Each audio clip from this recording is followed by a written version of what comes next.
ഇന്നൊരു ചെറിയ വാക്കിന് പോയതാണ്. അപ്പോഴാണ് ഞാൻ ഈ കാഴ്ച കാണുന്നത്. ഈ ലേക്കിൽ ഈ ഓട്ടർ എന്ന് പറയുന്ന ഈ ഇരിക്കുന്ന ആളുടെ പേരാണ് ഓട്ടർ. ഈ ചെറിയ ഒരു പന്നിയിലെ പോലെ കാണുന്നില്ലേ, അതുള്ളത് കൊണ്ട് തന്നെ ഇത് ചിലപ്പോൾ നമ്മളെ കടിക്കാറുണ്ട്. അപ്പോൾ അതുകൊണ്ട് ആ വെള്ളത്തിൻ്റെ അടുത്തേക്ക് പോലും ഇറങ്ങാതിരുന്ന് ഞാൻ കുറച്ചുകൂടെ നടന്ന് മുന്നിലേക്ക് എത്തിയപ്പോൾ കണ്ട കാഴ്ചയാണിത്. അവർക്ക് ബ്രെഡും ബന്നും എല്ലാം അവരുടെ കയ്യിൽ കൊടുക്കുന്നു. ഈ അപ്പൻ നല്ല അനുസരണമുള്ള പിള്ളേരെ പോലെ അവരതിട്ടൊന്ന് കഴിക്കുന്നുമുണ്ട്. അവർ മാത്രമല്ല, ഫ്ലൈയിങ് ഡക്സാണ് ആ കൂടെ നിൽക്കുന്നത്. പണ്ട് നമ്മുടെ വീഡിയോ ഗെയിമിലെല്ലാം ഇങ്ങനെ താറാവ് പറന്നു പോകുന്നത് അതിനെ വെടി വെച്ചിരുന്ന അങ്ങനെ ഒരു ഗെയിം ഉണ്ടായിരുന്നല്ലോ, അതിനകത്ത് കാണുന്ന ഫ്ലൈയിങ് ഡക്സാണിത്, നമ്മുടെ നാടൻ താറാവല്ല.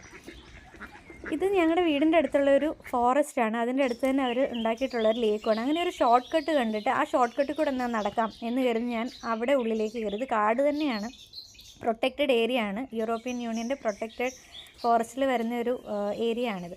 അങ്ങനെ കുറച്ച് ഉള്ളിലേക്ക് നടന്നപ്പോൾ എനിക്ക് പേടിയായിട്ട് ഞാൻ വീണ്ടും റോഡിലേക്ക് തന്നെ ഇറങ്ങി. പിന്നെ ഇവിടെ ആരോ മാർക്സ് ഒക്കെ വെച്ചിട്ടുണ്ട് നമ്മൾക്ക് പോകേണ്ട വഴി എല്ലാം. പക്ഷേ ട്രാഫിക് സിനിമ കണ്ട് പ്രചോദനം ഉൾക്കൊണ്ട് എനിക്ക് ആരോ വെച്ച വഴിയിൽ പോകാൻ തോന്നില്ല. ഞാൻ നേരെ ഓപ്പോസിറ്റ് സൈഡിൽ നടന്നു വന്നാൽ എന്തായാലും വെറുതെ ആയാലും. ഇത് കണ്ടില്ലേ, ഗോതമ്പാന്ന് തോന്നുന്നു. നല്ല ദൂരത്തേക്ക് ഇങ്ങനെ കൃഷി ചെയ്തിട്ടിട്ടുണ്ട്, നല്ല ഭംഗിയുണ്ട് കാണാൻ. ദൂരെ കാണുന്നതാണ് നമ്മുടെ സിറ്റി.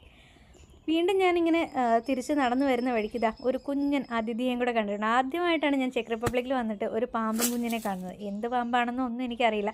എന്തായാലും അതിനെ കണ്ടിട്ട് പിന്നെ ഒരുപാട് സമയം അവിടെ നിൽക്കാതെ ഞാൻ തിരിച്ച് റോഡിൽ കയറി. ഇത് കണ്ടില്ലേ, ഈ നേരത്തെ കാണിച്ച ലേക്ക് ഏതാണ്ട് 300 വർഷങ്ങൾക്ക് മുമ്പ് നിർമ്മിച്ചിട്ടുള്ളതായിരുന്നു. ആ സമയത്ത് തന്നെ വെച്ചിട്ടുള്ള മരങ്ങളും ഒക്കെയാണ് ഇപ്പോൾ ഈ ഇത്ര പൊക്കത്തിൽ ഇങ്ങനെ കാണുന്നത്. ഒരുപാട് അവരവിടെ എഴുതി വെച്ചിട്ടുണ്ട്, സിൽവർ ഓക്ക് ട്രീസ് ആ സമയത്ത് തന്നെ പ്ലാന്റ് ചെയ്തിട്ടുള്ളത് ഇവിടെ ഒരുപാടുണ്ട്. ഒരു 12 എണ്ണം ഉണ്ട്. ബാക്കി കുറേ ട്രീസ് ആ സമയത്ത് തന്നെ വെച്ചിട്ടുണ്ട്. ഈ വീഡിയോയുടെ ഒരു പ്രത്യേകത, ഇതിനകത്ത് റിയൽ വോയിസ് തന്നെയാണ് യൂസ് ചെയ്തേക്കുന്നത്, വേറെ ബാക്ക്ഗ്രൗണ്ട് മ്യൂസിക് ഒന്നും ഇട്ടിട്ടില്ല കേട്ടോ.